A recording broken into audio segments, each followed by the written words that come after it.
اللہ اکبر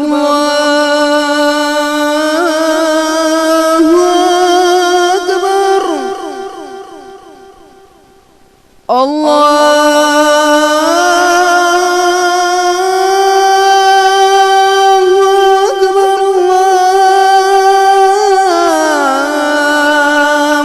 اکبر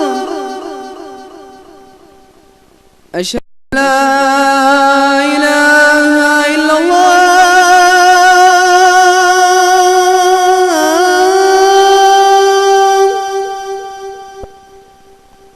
أشهد أن لا إله إلا الله.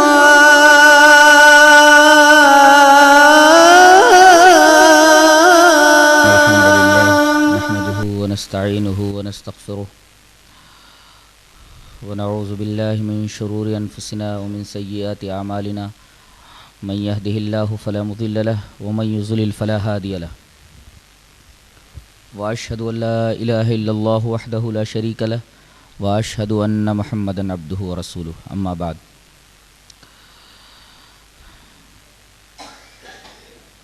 فإن خير الحديث كتاب الله وخير الهدي هدي محمد صلى الله عليه وسلم والشر الأمور محدثاتها وكل محدثة بدعة وكل بدعة ضلالة وكل ضلالة في النار. يا أيها الذين آمنوا اتقوا الله حق تقاته ولا تموتن إلا وأنتم مسلمون. يا أيها الناس اتقوا ربكم الذي خلقكم من نفس واحدة وخلق منها زوجها وبث منهما رجالا كثيرا ونساء واتقوا الله الذي تساءلون به والأرحام إن الله كان عليكم رقيبا. يا أيها الذين آمنوا اتقوا الله وقولوا قولا سديدا يصلح لكم أعمالكم ويغفر لكم ذنوبكم ومن يطع الله ورسوله فقد فاز فوزا عظيما. أعوذ بالله من الشيطان الرجيم. ومن الناس من يشتري لهو الحديث ليضل عن سبيل الله بغير علم ويتخذها هزوا أولئك لهم عذاب مهين. وإذا تتلى عليه آياتنا ولى مستكبرا كأن لم يسمعها كأن في أذنيه وقرا فبشره بعذاب أليم. حضرات علماء کرام، محترم بزرگوں، نوجوان بھائیوں، پیارے بچوں، پردہ نشین ماں اور بہنوں،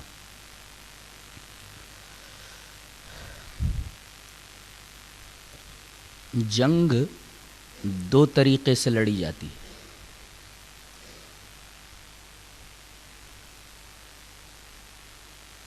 ایک جنگ تو ہتھیاروں اور اسلحوں سے لڑی جاتی ہے اور ایک جنگ فکری اور نظریاتی ہوتی ہے. یہودیوں اور صلیبیوں نے جب یہ آزما لیا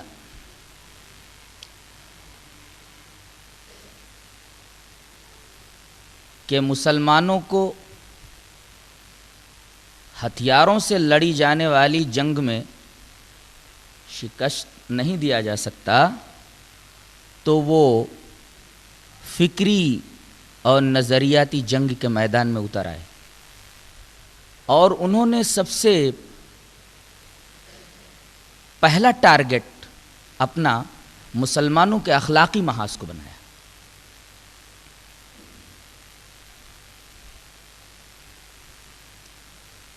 انہوں نے یہ اچھی طرح جان لیا تھا کہ مسلمانوں کے اخلاق کو اگر تباہ کر دیا جائے، ان کو دین اسلام سے بیزار کر دیا جائے، اللہ اور اس کے رسول سے ان کا رشتہ کاٹ دیا جائے، تو ان کو اس کے بعد ہر محاذ پر شکست دی جا سکتی ہے. اور اس اخلاقی محاذ میں انہوں نے مسلمانوں کو شکست فاش دے دی. اس جنگ میں وہ کامیاب ہو گئے. یہ سب مت بانٹے کرو، بہت ڈسٹرب ہوتا ہے، مجھے بہت تکلیف ہوتی ہے. یہ کیا ضروری ہے؟ کیا یہ کوئی ضروری چیز نہیں ہے. پی پی کر کے بیٹھے رہتے خالی، کیا ضروری ہے؟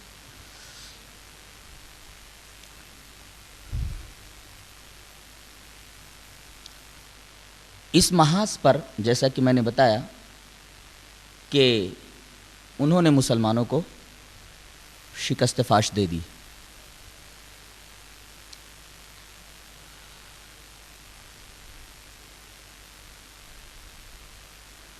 اخبار، جرائد،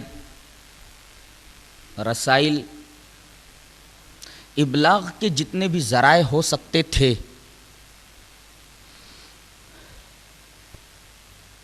اس میں ریڈیو بھی داخل ہے، اس میں ٹیپ ریکارڈر بھی داخل ہے، اس میں فلمیں بھی داخل ہیں۔ ان سب ذرائع اور وسائل کو انہوں نے اس محاذ کے اندر استعمال کیا ہے۔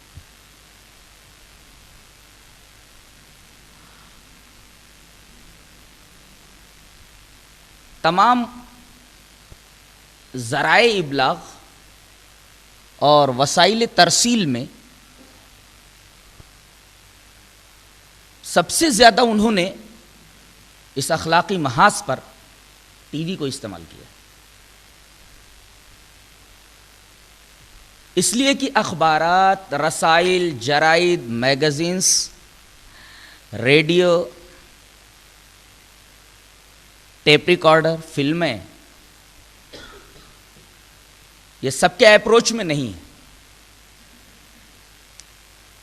لیکن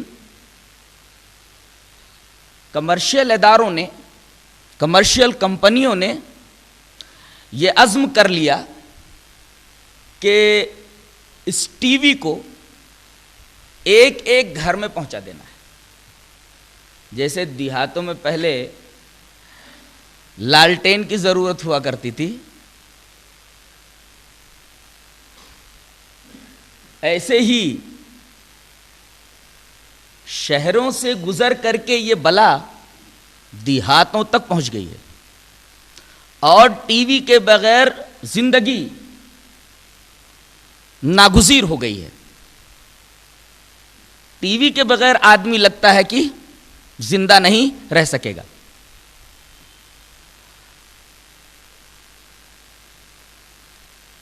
اور اداروں نے اتنی سہولتیں پیدا کر رکھی ہیں کہ کوئی بھی آدمی آسانی سے اس بلا کو اپنے گھر میں لے جا سکتا ہے۔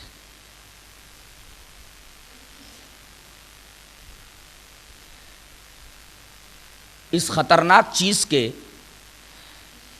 مسلم معاشرے پر کیا برے اثرات مرتب ہوتے ہیں یہ اہل بصیرت پر مخفی نہیں ہے۔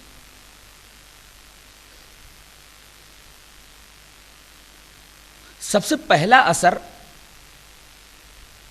جو اس آلے کا پڑتا ہے وہ مسلمانی زندگی کا جو سب سے اہم شعبہ ہے، روحانی شعبہ، مذہبی شعبہ، اس کے اوپر پڑتا ہے۔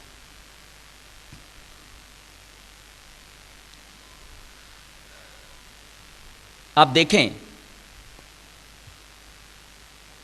کہ اللہ تبارک و تعالی نے سورہ نور کے اندر مسلمان مردوں اور مسلمان عورتوں کو کیا حکم دیا ہے؟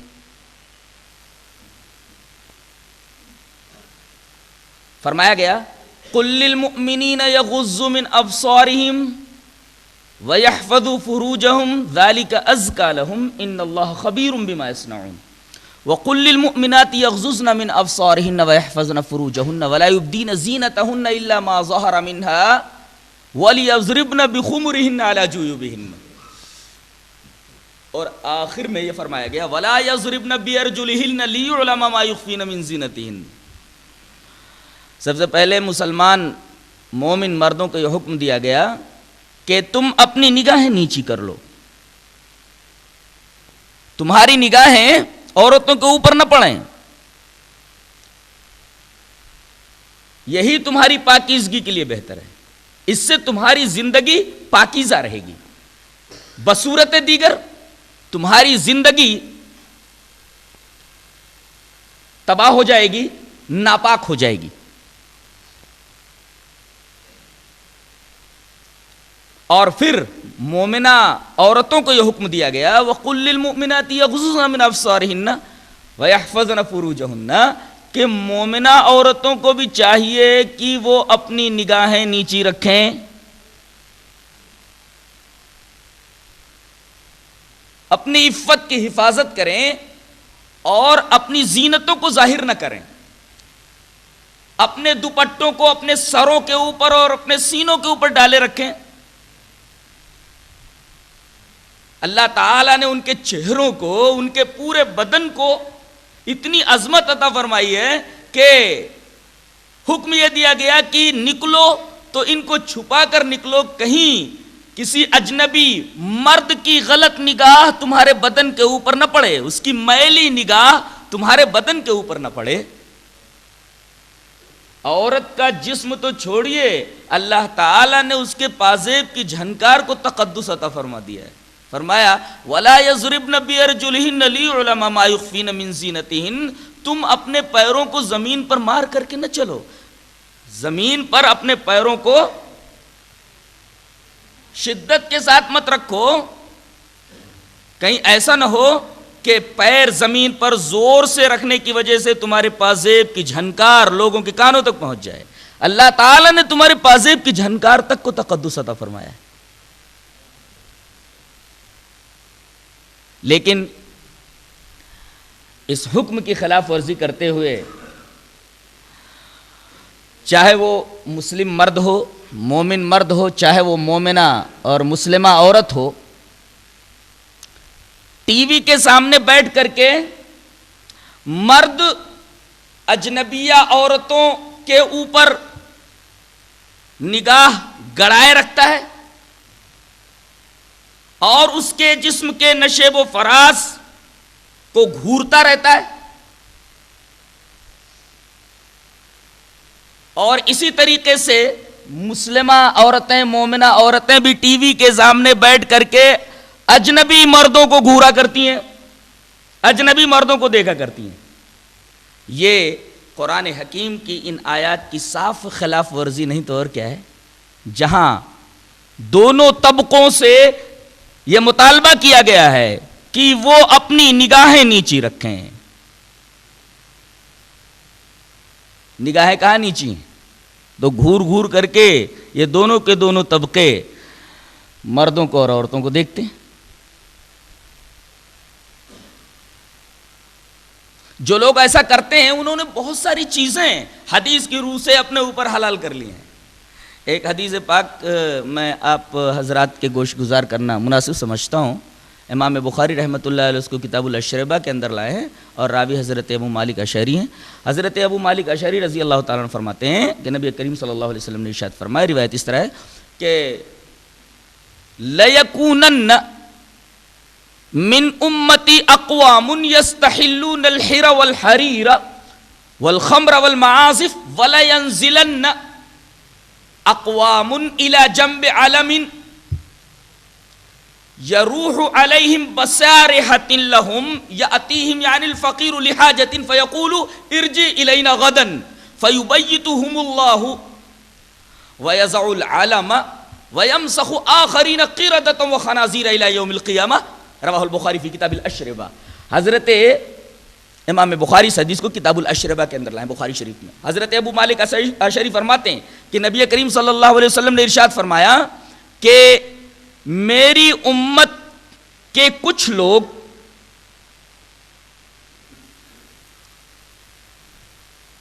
ایسے ہوں گے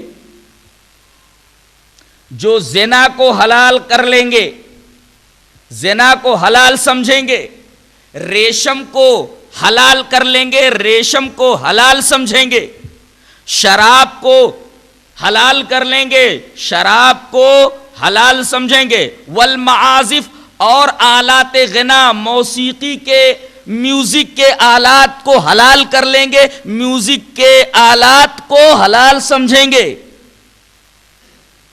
آپ نے فرمایا کہ میری امت کے کچھ لوگ ایک پہاڑ کے دامن میں اتریں گے،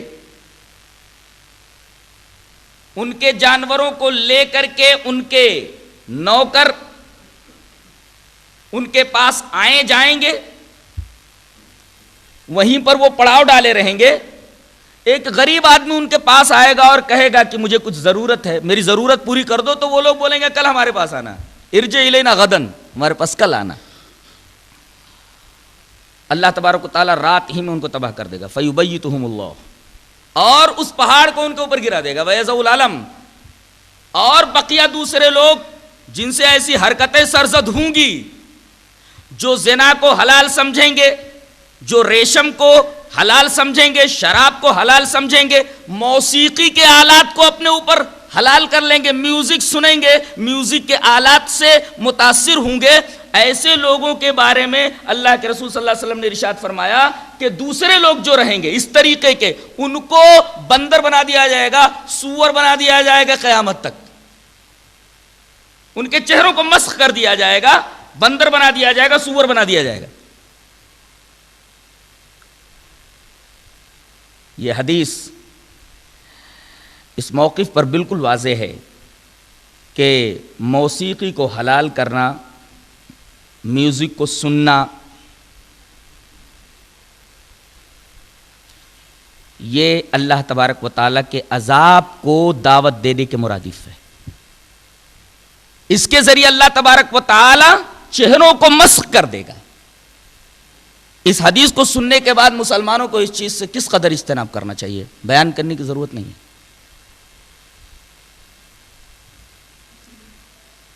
تو ٹی وی کا اثر ہماری مذہبی اور روحانی زندگی کے اوپر پڑتا ہے۔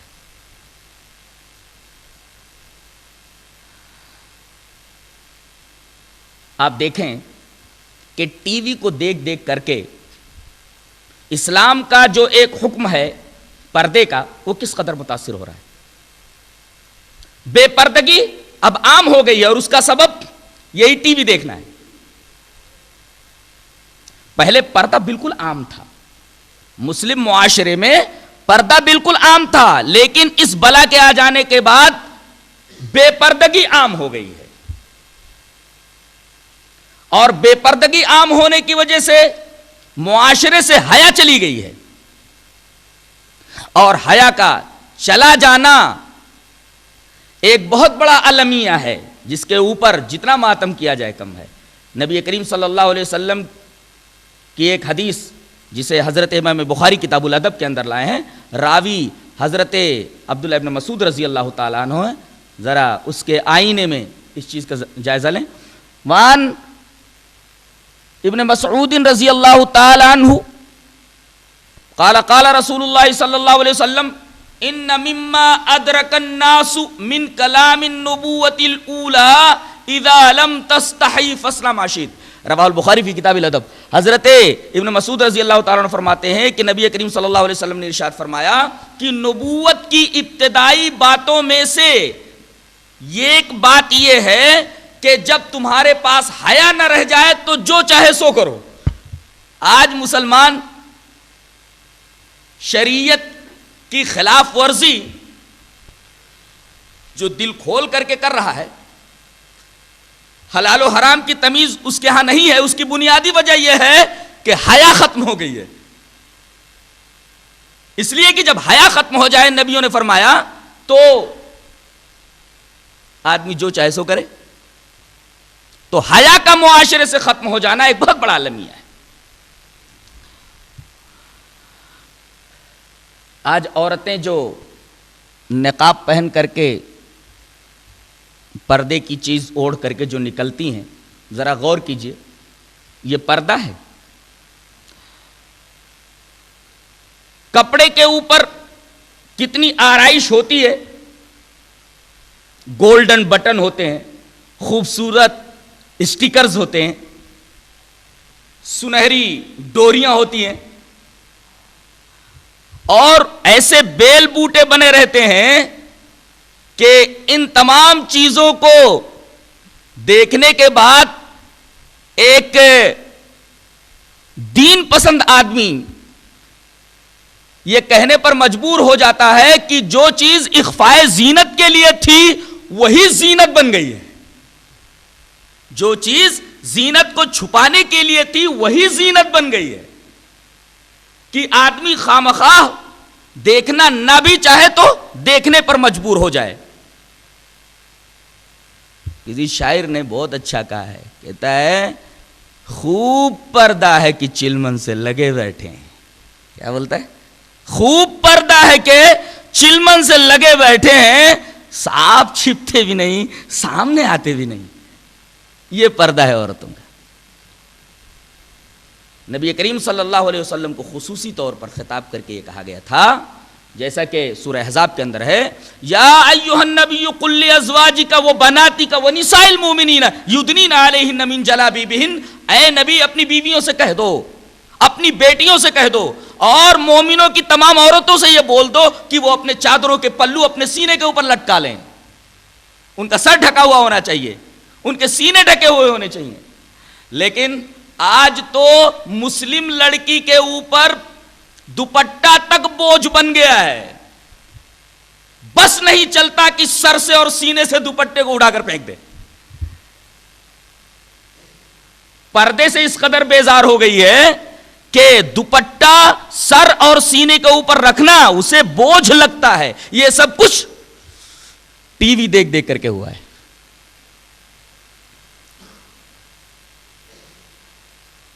ایک افسوسناک منظر اس کے اوپر یہ دیکھا جاتا ہے، اذان ہوتی ہے، جھوم جھوم کر نعتیں پڑھتے ہیں لوگ، جھوم جھوم کر قوالیاں پڑھی جاتی ہیں.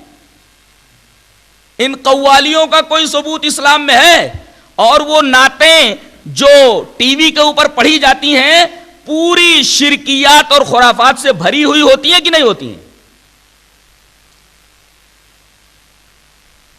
ٹی وی کے اوپر توحید کے تعلق سے کوئی بات نہ تو سنائی جاتی ہے اور نہ دکھائی جاتی ہے. بڑے بڑے مزارات، مزاروں کی پرشکوہ عمارات دکھائی جاتی ہیں، اور اس سے لوگ یہ سمجھتے ہیں کہ اسلام در حقیقت یہی ہے. قبروں کے اوپر چادر چڑھانا، قبروں کی پرستش کرنا، وہاں عورتوں کا اور مردوں کا جمع ہو کر کے صاحب قبر سے مدد مانگنا، انہیں فریاد رس سمجھ کر کے اپنی مشکلات دور کرنے کے لیے التجا کرنا. آج ان تمام مناظر سے غیر مسلم دنیا یہ سمجھتی ہے کہ اسلام یہی ہے. کیا یہی اسلام ہے جو ٹیلی ویژن کے اوپر پیش کیا جاتا ہے؟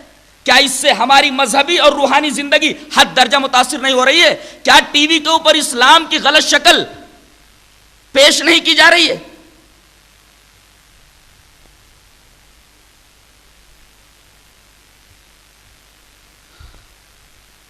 استخارے کا جو نبی کریم صلی اللہ علیہ وسلم نے طریقہ بتایا تھا، وہ استخارے کا طریقہ کسی مسلمان کو معلوم نہیں ہے الا من شاء اللہ. ایک ایسا آدمی جس کی داڑھی سفاچٹ ہوتی ہے، وہ کالز ریسیو کرتا ہے اور ان کی پریشانیاں ایک بڈھے کو جو دکھائی نہیں دیتا اس کو سناتا ہے، اور وہ بڈھا ایک ہی منٹ کے اندر استخارہ کر کے فوراً اس مسئلے کا حل اور اس پریشانی کا حل بتا دیتا ہے. بتائیے ٹی وی کے اوپر استخارے کا یہ طریقہ کیا مسنون طریقہ ہے؟ کیا نبی کریم صلی اللہ علیہ وسلم نے استخارے کا یہ طریقہ بتایا؟ یہ تو بدعی طریقہ ہے. اس طریقے کا تو ثبوت کہیں بھی نہ تو قرآن میں موجود ہے، نہ احادیث شریفہ میں سے کسی حدیث شریف کے اندر موجود ہے.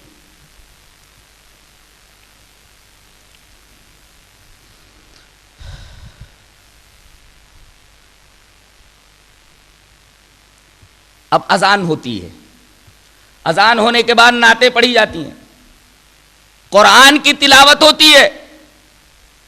لیکن افسوس کی بات یہ ہے کہ ٹی وی کے سامنے جو حضرات بیٹھے رہتے ہیں، چاہے وہ مرد ہوں چاہے عورتیں، اذان سننے کے بعد کیا وضو بنا کر کے وضو کر کے نماز کے لیے جانے کے لیے تیار ہوتے ہیں؟ یہ اذان کس لیے دی گئی ہے؟ اگر وہ اذان ہے تو پھر لبیک کہہ کر کے وضو بنا کر کے فوراً مسجد کی طرف چلنا چاہیے. یہ کس طریقے کی اذان ہے؟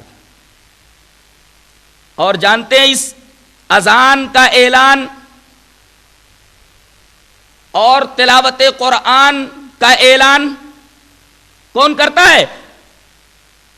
اکثر مرتبہ کوئی محترمہ کرتی ہیں، جن کا سر دوپٹے سے آری ہوتا ہے، جن کے سینے دوپٹوں سے آری ہوتے ہیں، چہرے پر غازہ ملا ہوا ہوتا ہے، لبوں کے اوپر لپسٹک ہوتی ہے اور ہونٹ ایسے سرخ سرخ دکھائی دیتے ہیں جیسے کوئی بلی ٹومیٹو کیچپ کھا کے بھاگی ہو. بدن پر ٹھیک سے لباس نہیں ہوتا، بازو ننگے ہیں، پیٹ ننگا ہے، چہرہ ننگا ہے، سر ننگا ہے، پنڈلیاں ننگی ہیں. ایسی محترمائیں اذان کا اور تلاوت قرآن کا اشتہار دیتی ہیں، اس کا اعلان کرتی ہیں اور اس کا ایڈورٹائز کرتی ہیں. بتائیے ہماری مذہبی زندگی کے اوپر اس کا کتنا برا اثر پڑ رہا ہے.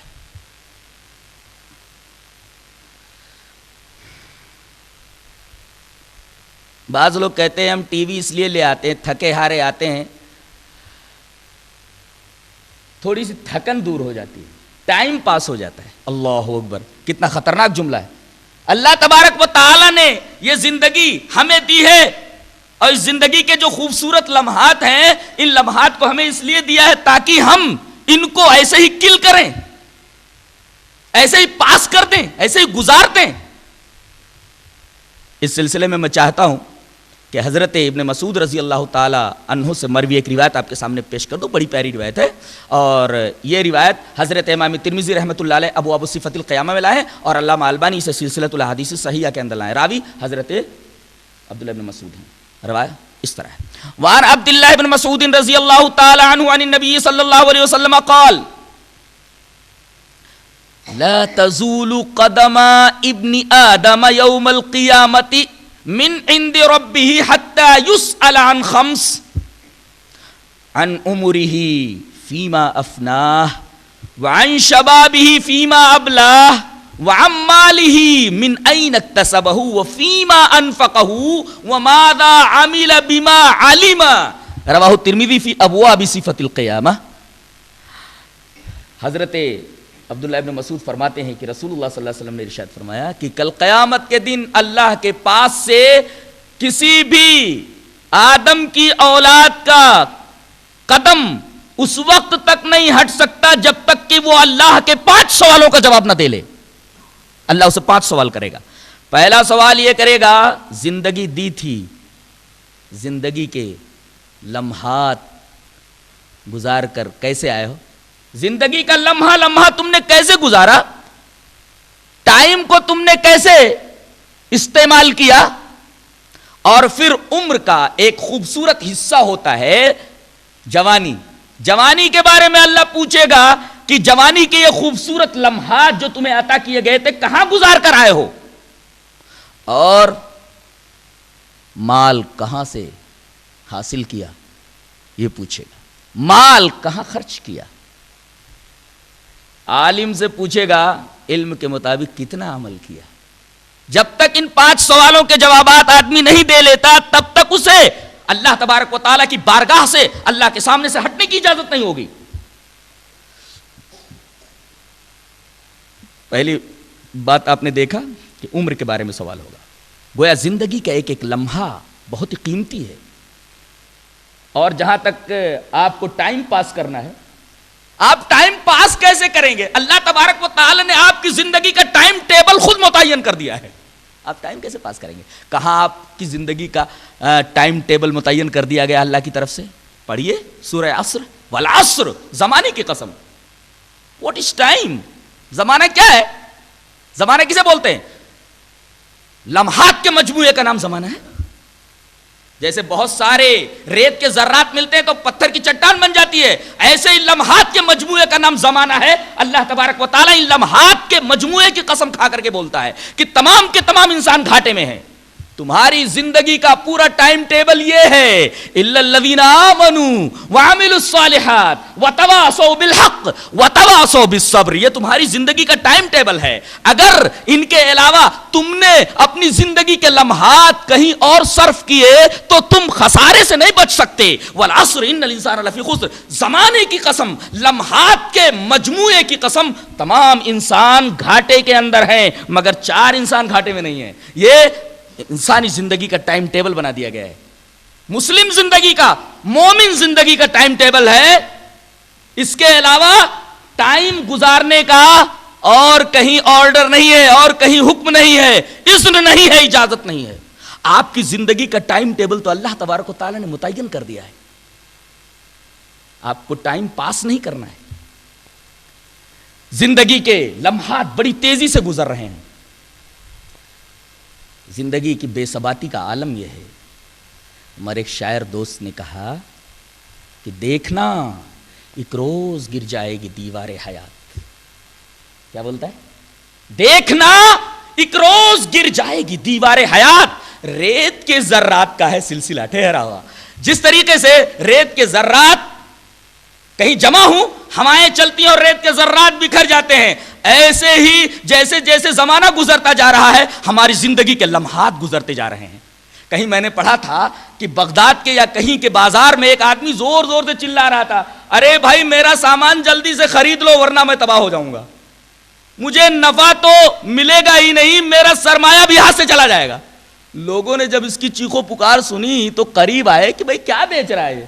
کہہ رہا ہے جلدی سے میری چیز خرید لو ورنہ نفع تو نفع، میرا سرمایہ بھی چلا جائے گا، میری پونجی بھی چلی جائے گی۔ لوگوں نے قریب آ کر کے دیکھا تو برف بیچ رہا تھا، برف بیچ رہا تھا۔ یہ زندگی برف کی مثال ہے، جیسے جیسے لمحات گزر رہے ہیں یہ برف پگھل رہی ہے، جلدی سے بیچ کر کے پیسے کھڑے کر لو ورنہ نفع تو نفع، سرمایہ ہاتھ سے نکل جائے گا۔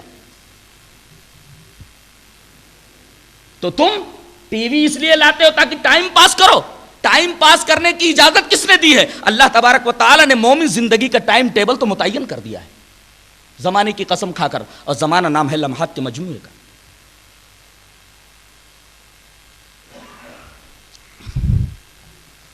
آخری ٹکڑا بڑا عجیب ہے۔ عالم سے پوچھا جائے گا علم کے مطابق کتنا عمل کیا؟ اب میری طرف مت دیکھیے، میں ہی عالم نہیں ہوں، آپ لوگ بھی عالم ہیں، جتنا آپ سن رہے ہیں اتنے کے آپ عالم ہو گئے، میری طرف کیا دیکھ رہے ہیں؟ تو جتنا آپ کو علم حاصل ہو گیا اللہ پوچھے گا کہ علم کے مطابق تم نے کتنا عمل کیا۔ ایک نکتہ یہاں میں آپ کو بتا دوں کہ یہاں دولت کے ساتھ علم کا تذکرہ ہے۔ یہ بات یاد رکھو کہ کہیں بھی کوئی بڑا کارنامہ ظہور پذیر ہوا ہے تو علم اور دولت دونوں کے تال میل سے۔ محدثین نے جو حدیثوں کی بڑی بڑی شرحیں لکھی ہیں، بڑی عمدہ عمدہ کتابیں تصنیف کی ہیں، در حقیقت ان عالموں کے ساتھ ساتھ سرمایہ داروں کا بھی شیئر رہا ہے، اور سرمایہ داروں نے ان کی کافی مدد کی، ان کا کافی تعاون کیا، تب علم کا یہ قافلہ آگے بڑھا۔ نبی کریم صلی اللہ علیہ وسلم پر جب وحی اتری تو ایک طرف وحی کا علم ہے اور دوسری طرف حضرت خدیجہ مال لیے کھڑی ہیں، حضرت ابو بکر صدیق مال لیے کھڑے ہیں، حضرت عثمان غنی مال لیے کھڑے ہیں۔ اللہ تبارک و تعالی نے اسی وجہ سے حضرت خدیجہ کو سلام بھیجا، اور عثمان غنی کے بارے میں نبی نے فرمایا جنگ تبوک کے موقع پر کہ اے اللہ میں عثمان سے راضی ہوں، تو عثمان سے راضی ہو جا۔ حضرت عثمان کی جو کچھ فضیلت ہے اس بنا پر ہے کہ اللہ کے راستے میں جہاں کہیں ضرورت پڑی بے دریغ انہوں نے خرچ کیا، خرچ کرنے سے پیچھے نہیں آئے ہوئے، جہاں بھی ضرورت پڑی فوراً مال لے کر کے حاضر ہو گئے۔ سینکڑوں اونٹ جنگ تبوک کے موقع پر، سینکڑوں گھوڑے، نبی کریم صلی اللہ علیہ وسلم جس طرف نگاہ ڈال رہے ہیں اونٹ ہی اونٹ نظر آ رہے ہیں، سینکڑوں اونٹ، سینکڑوں گھوڑے۔ نبی کریم صلی اللہ علیہ وسلم کا چہرہ مارے خوشی کے لال ہو گیا, سرخ ہو گیا. حضرت عثمان غنی اتنے میں ایک تھیلی میں کچھ لے کر کے آئے. داماد ہیں, 2 بیٹیاں دی ہوئی ہیں, کوئی معمولی شخصیت نہیں ہے. کہا کہ اللہ کے رسول, یہ اللہ کی راہ. کہا کہ عثمان تم نے اتنے اونٹ دے ڈالے, اتنے گھوڑے دے ڈالے, اب کیا لائے ہو؟ کہا کہ اللہ کے رسول 1000 دینار اس تھیلی کے اندر ہے. اللہ اکبر. اللہ کے رسول صلی اللہ علیہ وسلم کا چہرہ اور سرخ ہو گیا اور کہا کہ اے اللہ میں عثمان سے راضی ہوں, تو عثمان سے راضی ہو جا. تو عثمان کی جو کچھ فضیلت ہے وہ اللہ تبارک و تعالیٰ کے راستے میں خرچ کرنے کی وجہ سے, بے طرح خرچ کیا انہوں نے. تو علم اور دولت کے تال میل سے علم کا قافلہ آگے بڑھا ہے. حضرت خدیجۃ الکبریٰ کی بڑی تعریف کیا کرتے تھے نبی کریم صلی اللہ علیہ وسلم. حضرت خدیجہ کی یہ تعریف حضرت عائشہ کو پسند نہیں آتی تھی رضی اللہ تعالی عنہما.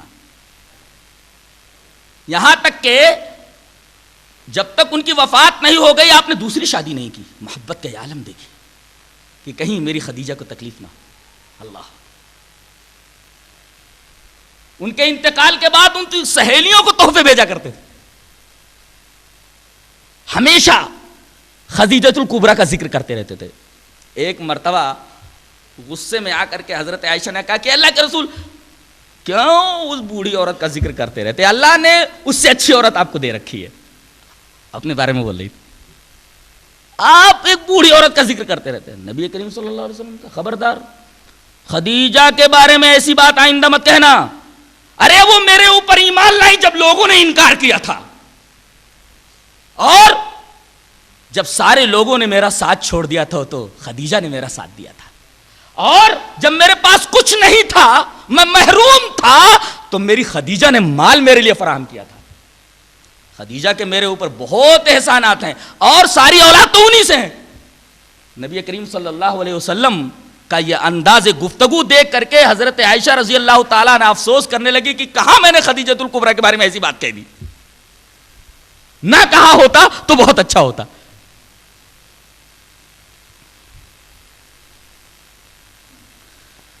ملک عرب سے جو پختہ قبروں کا صفایا ہوا ہے, اور جس کی وجہ سے ایک قوم نجدیوں کو آج بھی برا بھلا کہتی رہتی ہے, آپ وہاں بھی دیکھیں کہ ایک طرف محمد ابن عبد الوہاب رحمت اللہ علیہ کا علم ہے, تو دوسری طرف محمد ابن سعود کا مال ہے. اس طریقے سے علم کا یہ قافلہ آگے بڑھا. سب سے پہلے جو لوگ جنت میں جائیں گے, جہنم میں جو لوگ سب سے پہلے جائیں گے, ان میں ایک ریاکار عالم کا تذکرہ ہے, ساتھ ہی ساتھ ایک ریاکار دولت مند کا بھی تذکرہ ہے. دیکھیے وہاں علم کے ساتھ دولت کا تذکرہ ہے. اکثر جگہ پر آپ دیکھیں گے کہ علم کے ساتھ دولت کا تذکرہ ضرور ہے. لوگ دولت کو بہت برا سمجھتے ہیں, نہیں, بری چیز نہیں ہے. حضرت عثمان کی ساری فضیلت تو اسی دولت کی وجہ سے ہے کہ انہوں نے اللہ تبارک و تعالیٰ کے راستے میں بے درے خرچ کیا. آج سرمایہ داروں کو لوگ بری نگاہ سے دیکھتے ہیں, ان کی مذمت کرتے ہیں, اور یہ حقیقت بھی ہے, اس لیے کہ یہ سرمایہ دار عثمان غنی کی طرح تھوڑی ہیں. اللہ کے راستے میں دینا ہو تو 10 روپیہ نکالتے وقت ان کی حالت خراب ہو جاتی ہے, اور جب کہیں خرافات میں ان کو پیسہ لگانا ہو تو بے دریغ صرف کرتے ہیں, تو مذمت کے قابل نہیں ہے. لوگ اگر ان کو برا سمجھیں تو کیا برا کرتے ہیں.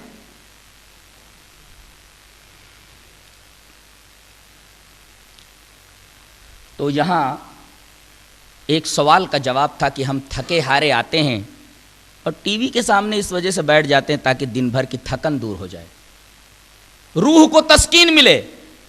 روح کو تسکین ٹی وی دیکھنے سے نہیں ملے گی, بلکہ آپ کی پریشانی میں آپ کی روحانی اذیت کے اندر اور اضافہ ہو جائے گا. روح کا تعلق آسمان سے ہے, اسے آسمانی غذا چاہیے. اسے مادی غذا کے ذریعے مطمئن نہیں کیا جا سکتا.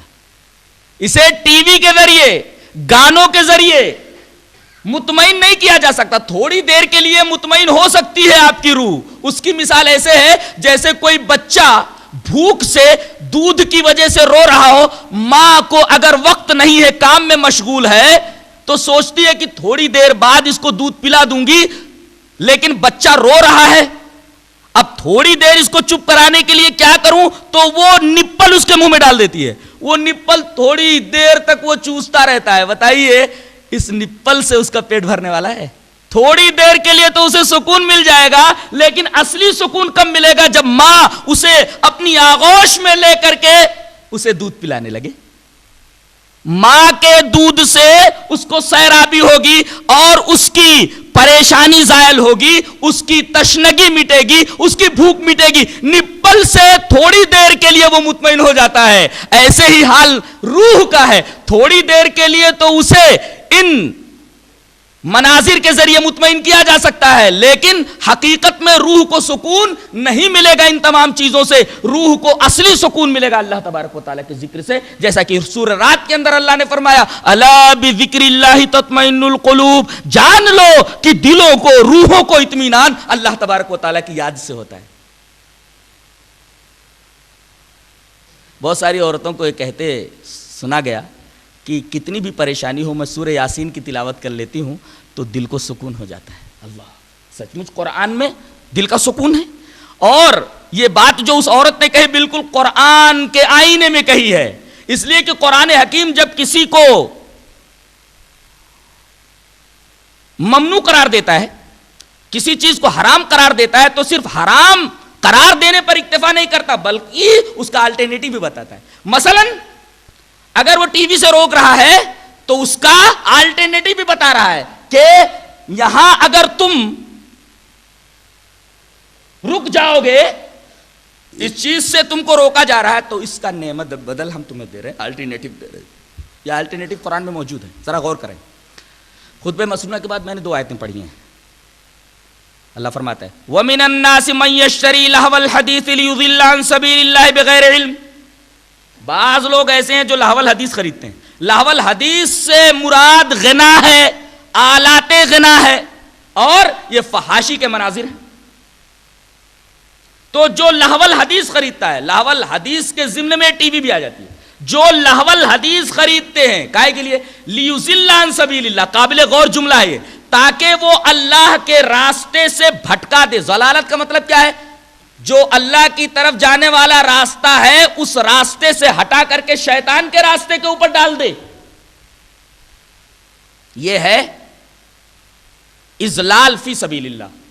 لیضل عن سبیل اللہ, اضلال عن سبیل اللہ یہ ہے کہ اللہ کی طرف جا رہا ہے ایک راستہ, اللہ کا ایک راستہ ہے, اس راستے پر چل کر کے تمہیں رضوان الہی کی منزل ملے گی, یہاں اللہ تم کو ملے گا, وہ اللہ کا راستہ ہے. اب کیا کرتا ہے شیطان؟ اس لہو الحدیث کے ذریعے اس راستے سے اس کو دوسرے راستے پر لگا دیتا ہے. ظاہر ہے کہ اسے منزل ملنے والی نہیں, بغیر علم کے.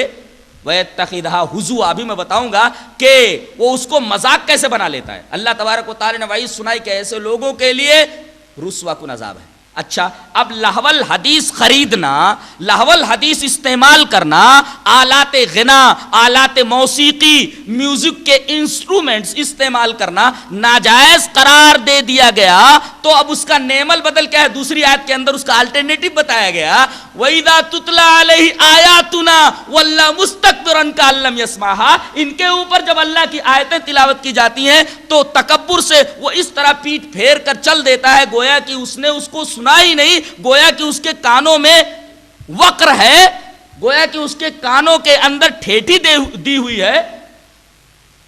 تو اسے دردناک عذاب کی خوشخبری دے دو.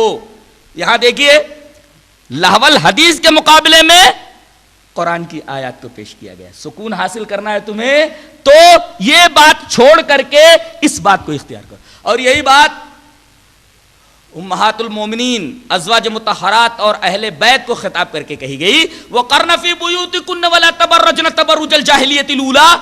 تم اپنے گھروں میں قرار پکڑو اور دیکھو زمانے جاہلیت, قدیم جاہلیت کی طرح بن ٹھن کر کے باہر مت نکلو. یہ تبرج کیا ہے؟ تبرج یہ لفظ برج سے بنا ہے, جہاں بھی ابھار ہو, بدن کے اندر ابھار ہو تو بروج ہے, کہیں سیدھے راستے سے انحراف ہو تو وہ بروج ہے. بروج کے عموم کے اندر ساری باتیں آ گئی. تو ولا تبرجن تبرج الجاہلیت الاولی, قدیم جاہلیت کے زمانے کی طرح جس طرح عورتیں باہر نکلا کرتی تھی اس طرح بن ٹھن کر کے مت نکلو. انما یرید اللہ وَأَقِمْنَا الصَّلَاةَ وَآتِينَا الزَّكَاةَ وَأَطِعْنَا اللَّهَ وَرَسُولَهُ. اب بن ٹھن کر کے تمہیں نہیں نکلنا ہے. نعم البدل کیا ہے؟ ایک چیز سے منع کر دیا گیا, لا تبرجنا, منع کر دیا گیا. الٹرنیٹیو کیا ہے؟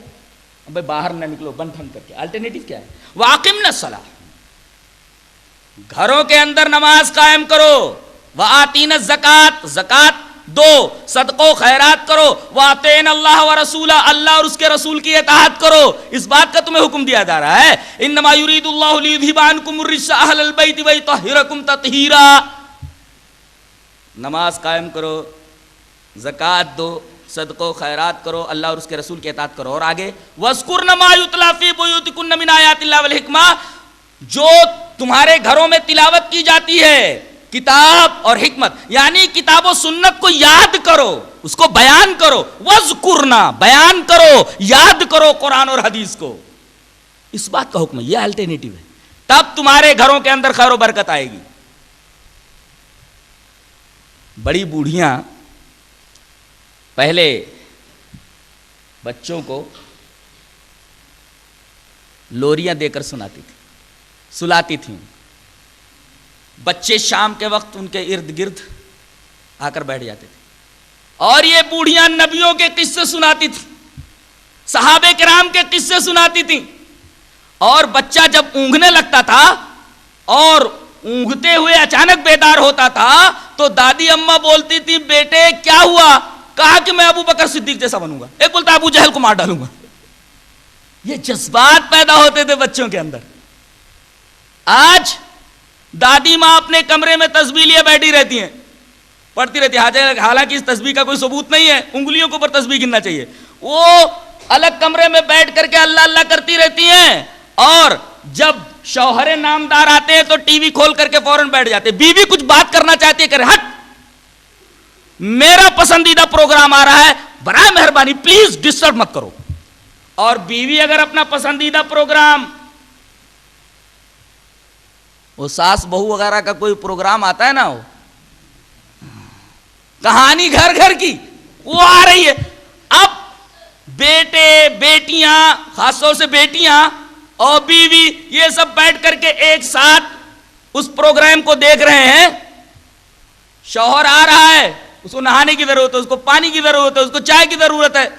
اگر اس کی زبان سے نکل جاتا ہے کہ بھئی میں ابھی آفس سے آیا ہوں, مجھے ان چیزوں کی ضرورت ہے, پلیز تھوڑی دیر اور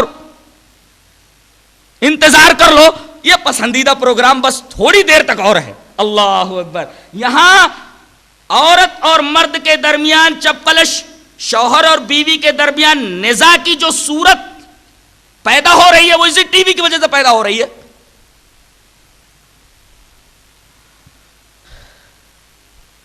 اسی طرح بچوں کے اوپر اس کے کیا اثرات مرتب ہوتے ہیں, اہل بصیرت پر یہ بھی مخفی نہیں ہے. بچے غیر حقیقت پسندانہ رویہ اختیار کر لیتے ہیں, اس لیے کہ جو کچھ وہاں بیان ہوتا ہے وہ سب کچھ غیر حقیقی ہوتا ہے. ان غیر حقیقی چیزوں کو دیکھ کر کے یہ بھی غیر حقیقی کام کرنے لگتے ہیں. ایک مرتبہ اخبار میں یہ خبر آئی تھی کہ ایک لڑکے نے اپنے چھوٹے کالے بھائی کو واشنگ مشین کے اندر ڈال دیا تھا اور مشین چلا دی تھی, اور اس کا بھائی مر گیا تھا.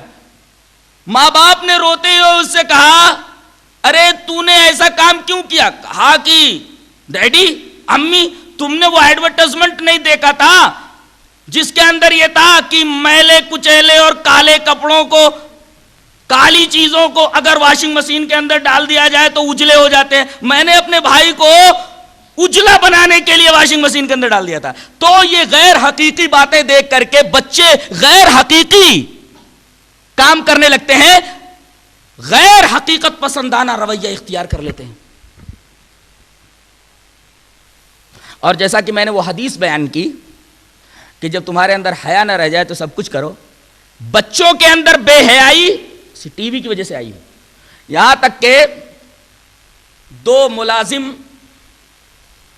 شوہر اور بیوی کا ایک واقعہ پڑھنے میں آیا کہ آپس میں معمولی باتوں پر دونوں کے درمیان نزاع ہوتی رہتی تھی, لڑائی ہوتی رہتی تھی. بچے نے ایک مرتبہ ماں کو مخاطب کر کے کہا کہ موم اگر تم کو میرے ڈیڈی پسند نہیں تھے تو تم نے ان سے شادی کیوں کر لی؟ جو پسند تھا اس سے کر لیا ہوتا. اللہ، اس طریقے کے جملے اگر چھوٹے بچے بڑوں کے سامنے بولنے لگے، ماں باپ کے سامنے بولنے لگے، تو کیا کہا جا سکتا ہے؟ یہی تو کہا جا سکتا ہے کہ یہ جو بلا ہے یہ حیا اور غیرت سب کو ختم کر کے رکھ دیتی ہے. بچے جو قوم کا مستقبل ہوتے ہیں، قوم کی آبرو ہوتے ہیں، ایسے بچے جب معاشرے میں رہیں گے تو قوم کیا ترقی کرے گی، ملک کیا ترقی کرے گا، مسلم معاشرہ کس طریقے سے آگے بڑھے گا؟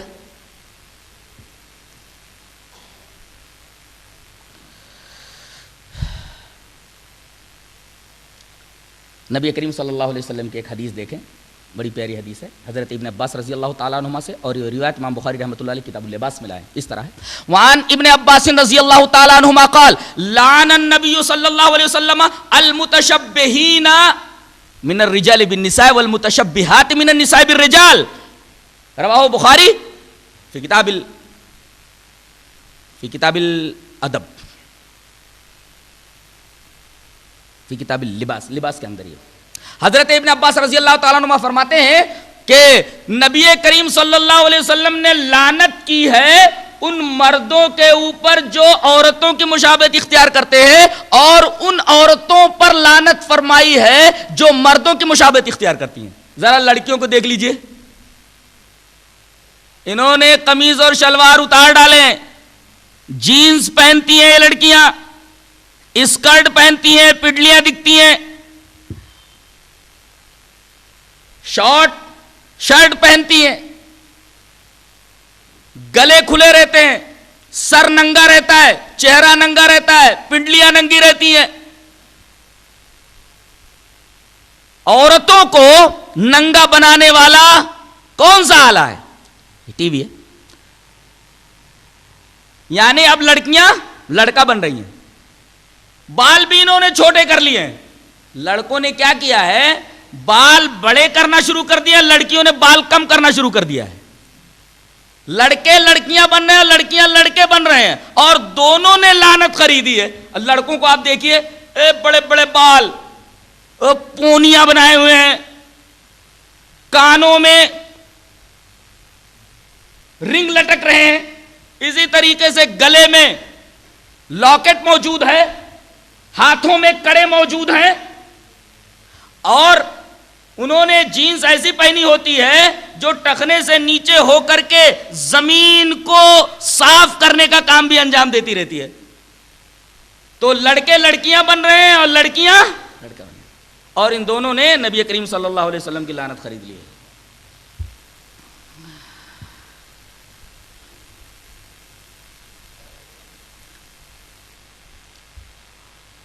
نبی کریم صلی اللہ علیہ وسلم کی ایک اور روایت دیکھیں، بڑی پیاری روایت ہے، حضرت عبداللہ ابن مسعود سے، اور امام مسلم اس کو کتاب العلم کے اندر لائے ہیں. روایت اس طرح ہے، وعن عبداللہ ابن مسعود رضی اللہ تعالیٰ عنہ قال قال رسول اللہ صلی اللہ علیہ وسلم حلق المتنطعون قالها ثلاثا. رواہ مسلم فی کتاب العلم. حضرت امام مسلم اس کو کتاب العلم کے اندر لائے. حضرت عبداللہ ابن مسعود فرماتے ہیں کہ رسول اللہ صلی اللہ علیہ وسلم نے 3 مرتبہ یہ جملہ فرمایا، حلق المتنطعون، ایسی بات کہنے والے جو بات کوئی حقیقت نہیں رکھتی، ایسی بات کو تنطع کہتے ہیں، مبالغہ آرائی، جس کو ہم ڈائیلاگ کہہ لیں. اب فلمی زندگی آپ دیکھیے، پہلا اثر تو بچوں کے اوپر یہ پڑتا ہے، اور سن شعور میں داخل ہو جانے والے بچوں کے اوپر یہ پڑتا ہے کہ ٹی وی کے اندر جو معیار زندگی دکھایا جاتا ہے وہ اتنا بلند ہوتا ہے کہ 5% آدمیوں کو وہ معیار زندگی دستیاب نہیں ہوتا ہے. بنگلو خوبصورت، اس کے اندر فرنیچر انتہائی قیمتی، اسی طریقے سے بیش قیمت چیزوں سے پورے بنگلو کو آراستہ کیا جاتا ہے. اب ایک بچے کے ذہن کے اوپر، معصوم ذہن کے اوپر یہ اثر پڑتا ہے کہ ہماری زندگی ویسی کیوں نہیں ہے. اب ماں باپ سے کہتے ہیں کہ ہمارے پاس بنگلو کیوں نہیں ہے، ہمارے پاس یہ معیار زندگی کیوں نہیں ہے. بعض بچے جو ذرا شعور کی سرحد میں داخل ہو جاتے ہیں، ماں باپ کو کوسنے دینے لگتے ہیں، ارے انہوں نے ہمارے لیے کیا کیا ہے. انہوں نے ہمارے لیے کچھ بھی نہیں کیا، پیدا کر کے بس ایسے ہی چھوڑ دیا ہے. یہ باتیں وہ والدین کے بارے میں بولتے ہیں اور پھر وہ اللہ سے شکوہ کرنے لگتے ہیں. اللہ نے ان کو دیا ہے، ہم ہی رہ گئے تھے کہ ہمارے ساتھ ایسا ظلم ہوا، ہمیں یہ چیزیں کیوں نہیں عطا کی. اللہ سے شکوہ کرنے لگتے ہیں، اللہ کو ظالم بتانے لگتے ہیں اور اپنے اوپر اس چیز کو ظلم بتانے لگتے ہیں. اور یہی نہیں بلکہ اس معیار زندگی کو حاصل کرنے کے لیے اکثر چور اور ڈاکو ہو جاتے ہیں، اور جن کی وجہ سے معاشرہ تباہی کے دہانے پر پہنچ رہا ہے. یہ ٹی وی کے اثر انسانی زندگی کے اوپر مرتب ہو رہے ہیں. اب وہ تنتو دیکھیے، تنتو کہتے ہیں ایسی بات بولنا جو حقیقت میں بات نہیں ہے، مبالغہ آ رہی، بات تھوڑی ہے اس کو بڑھا کر بول رہا ہے. کیا ڈائیلاگ میں ایسا نہیں ہوتا؟ ڈائیلاگ میں یہی سب کچھ تو ہوتا ہے، ڈائیلاگ میں یہی سب کچھ ہوتا ہے. اور ایک حدیث اور ملا لیں تو بات اور زیادہ واضح ہو جائے. حدیث حضرت انس بن مالک سے ہے اور ابو داؤد اسے کتاب الادب کے اندر لائے ہیں. اس طرح ہے، وان انس بن مالک رضی اللہ تعالی عنہ قال سمعت النبی صلی اللہ علیہ وسلم یقول اذا دعا من غیر والدہ واذا انتمى الى غیر موالیہ فعلیہ لعنۃ اللہ المتتابعہ علیہ، رواہ ابو داؤد فی کتاب الادب. حضرت انس بن مالک فرماتے ہیں کہ رسول اللہ صلی اللہ علیہ وسلم نے ارشاد فرمایا، جو آدمی اپنے آپ کو کسی ایسے آدمی کی طرف منسوب کرے جو اس کا باپ نہیں ہے، بولے کہ یہ میرا باپ ہے، ماں نہیں ہے تو اس کو ماں بولے، بیوی نہیں تو اس کو بیوی بولے، وغیرہ وغیرہ، اور اگر ایسی حرکتیں کرتا ہے تو اس کے اوپر اللہ تبارک و تعالیٰ کی مسلسل لعنت ہے. فلموں کے اندر دیکھیے، جو عورت بنتی ہے ہیرو کی وہ اس کی عورت ہوتی ہے؟ نہیں ہوتی. جو بہن بنتی ہے وہ بہن ہوتی ہے، جو باپ بنتا ہے وہ باپ ہوتا ہے، جو ماں بنتی ہے وہ ماں ہوتی ہے، قطعاً نہیں. یہ سب کچھ شروع سے آخر تک جھوٹ ہوتا ہے اور غلط انتساب ہوتا ہے. اس غلط انتساب کے بارے میں نبی کریم صلی اللہ علیہ وسلم نے فرمایا کہ ایسے لوگوں کے اوپر اللہ تبارک و تعالیٰ کی مسلسل لعنت ہے، اور ان ملعون لوگوں کے لیے جن کے اوپر اللہ تبارک و تعالیٰ کی مسلسل لعنت ہے، ان کو قوم کا ہیرو کہا جاتا ہے. جو قوم کے بے وقات لوگ ہیں، جنہوں نے فحاشی کو رواج دیا ہے، جنہوں نے کیریکٹر نام کی جو اعلیٰ چیز ہے اس کو انہوں نے کہیں کا نہیں رکھا، ان کو یہ بچے، یہ نوجوان آئیڈیل بنا لیتے ہیں. جو انتہائی بے وقات لوگ ہیں، جن کا کام صرف اور صرف معاشرے کے اندر فحاشی پھیلانا ہے، اللہ تبارک و تعالیٰ نے جن کے بارے میں یہ فرمایا ان الذين يحبون ان تشيع الفاحشة في الذين آمنوا لهم عذاب أليم في الدنيا والآخرة والله يعلم وانتم لا تعلمون.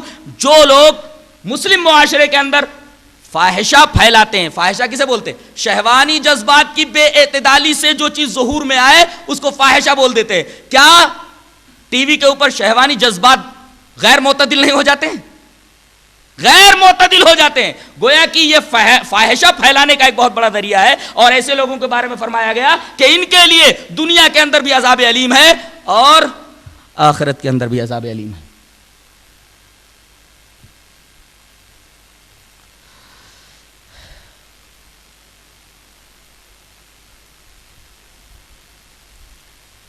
اب جسمانی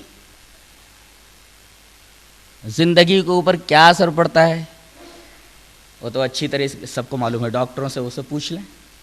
مثلا سب سے بڑا اثر ٹی وی کا آنکھ کے اوپر پڑتا ہے. آنکھ کے اندر ایک پردہ ہوتا ہے جس کو کارنیا بولتے ہیں، یہ پھیلتا اور سکڑتا رہتا ہے. اگر اس کو زیادہ پھیلنے اور سکڑنے پر مجبور کر دیا جائے تو یہ پردہ کمزور ہو جاتا ہے، جو ذوف بینائی کا سبب بنتا ہے. اس لیے کہ کبھی کبھی ٹی وی کی لائٹ زیادہ ہو جاتی ہے اور یکدم کم ہو جاتی ہے. اس ایک دم زیادہ اور ایک دم کم ہو جانے کی وجہ سے کارنیا جلدی جلدی پھیلنے اور سکڑنے لگتا ہے، جس کی وجہ سے کارنیا کمزور پڑ جاتا ہے. آج سے 20-25 سال پہلے کے لوگوں کو یہ دیکھا گیا کہ بہت کم اینک استعمال کرتے تھے، اور آج دیکھو تو 15 سال کے لڑکوں سے لے کر کے 20, 25, 30, 40 سال کے لوگ اس کو استعمال کرتے رہتے ہیں. گویا کہ یہ ذوف بینائی کا بھی سبب ہے. اسی طریقے سے آپ دیکھیں کہ کانوں کے اندر جو آواز مسلسل آتی رہتی ہے، کبھی آواز تیز ہو جاتی ہے، کبھی آواز کم ہو جاتی ہے، اس مسلسل شور کی وجہ سے قوت سماعت کے اندر کمی آ جاتی ہے. سماعت کا جو پردہ ہوتا ہے وہ کمزور ہو جاتا ہے، آدمی بہرا ہو جانے کے راستے پر لگ جاتا ہے. تو ایک تو قوت سماعت اس کی کمزور ہو جاتی ہے، اور دوسرے مسلسل شور کی وجہ سے آدمی کو ہائپر ٹینشن ہو جاتا ہے، ذہنی تناؤ. اور ٹی وی دیکھتے دیکھتے قلب کے اوپر جو اثرات پڑتے ہیں وہ یہ کبھی غصے کا منظر ہوتا ہے، کبھی جذبات کا منظر ہوتا ہے، کبھی غم کا منظر ہوتا ہے، کبھی خوشی کا منظر ہوتا ہے. ایک ہی وقت میں یہ ہر قسم کے جذبات جب انسانی دل کے اوپر وارد ہوتے ہیں تو دل کی کیفیت عجیب ہو جاتی ہے. اور تمام ڈاکٹروں نے یہ کہا ہے کہ ٹی وی کی وجہ سے آدمی بلڈ پریشر اور امراض قلب کے اندر مبتلا ہو جاتا ہے. اور میڈیکل سائنس نے اس کا ایک نام رکھا ہے کہ ٹی وی کی وجہ سے جو ریز کی وجہ سے جو اثر قلب کے اوپر پڑتا ہے اس کو انہوں نے اسٹریس رسپانس کہا ہے. اسٹریس رسپانس سے کہا ہے، میڈیکل ٹرم کے اندر اس کو اسٹریس رسپانس کہا گیا ہے. ثابت یہ ہوا کہ ٹی وی سے جسم کے اوپر بھی اثرات پڑتے ہیں، اخلاق کے اوپر بھی اثرات پڑتے ہیں، معاشرے کے اوپر اس کے بڑے ہی مکروہ اور قبیح اثرات پڑتے ہیں. لہذا اس سے دور رہا جائے. اب ایک سوال یہاں پیدا ہوتا ہے کہ ٹی وی گھر میں نہ رکھی جائے. سوال یہ ہے کہ یہ جو کیسٹ بن رہی ہے اس کو کیسے دیکھیں گے آپ؟ میں اس سلسلے میں قرآن حکیم کی ایک آیت پیش کرتا ہوں.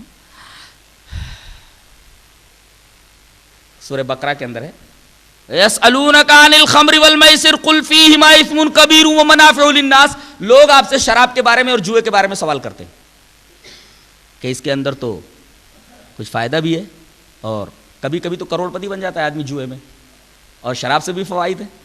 تو یسألونک عن الخمر والمیسر، شراب اور جوئے کے بارے میں لوگ سوال کرتے ہیں، آپ جواب دیجئے. اللہ تبارک و تعالی نے جواب ہم تک پہنچوایا نبی کریم صلی اللہ علیہ وسلم کے ذریعے. قل، آپ فرما دیں، فیہما اثم کبیر ومنافع، فیہما اثم کبیر ومنافع للناس، اس کے اندر گناہ تو بڑا ہے، منافع کم ہے. گویا کہ ایک اصول بتا دیا گیا کہ ایسی چیز جس کے اندر نفع کم ہو نقصان زیادہ ہو ایسی چیز کو نہیں رکھنا چاہیے، اس کو استعمال نہیں کرنا چاہیے. اب ہم یہ دیکھتے ہیں کہ ٹی وی کے اندر تقریباً 99% یہ گناہ ہے، 99% مضرات ہیں. 1% اگر اس میں نفع ہے شراب کی طرح، تو جس طرح شراب نہیں پی جا سکتی ایسے ہی اس کو بھی استعمال نہیں کیا جا سکتا. اچھا، کچھ شرائط کے ساتھ کیا استعمال کرنے کی اجازت ہے؟ ہاں، یہ کیبل نہ لگائیں آپ، اینٹینا نہ لگائیں آپ، ٹی وی گھر میں رکھیں، کوئی سی ڈی پلیئر وغیرہ رکھ لیں. علماء کی تقاریر ہیں، اس طریقے سے اور بھی اچھے پروگرامز اگر آپ کو دیکھنا ہے تھوڑی دیر کے لیے تو آپ اس کو یوز کر سکتے ہیں. میں یہ سمجھتا ہوں کہ ایجادات یہ فی نفس ہی خراب نہیں ہے، بلکہ ان کا استعمال اس کو خراب بنا دیتا ہے. اگر اس کو آپ بہت سارے شرائط اور آداب کو ملحوظ رکھتے ہوئے استعمال کریں گے تو میرا خیال ہے کہ اس کے اندر قباحت نہیں ہے. یہ ٹی وی کے مضرات کے اوپر کچھ منتشر خیالات تھے جو میں نے آپ کے سامنے پیش کیے. اللہ ہمیں نیک عمل اور اچھی سمجھ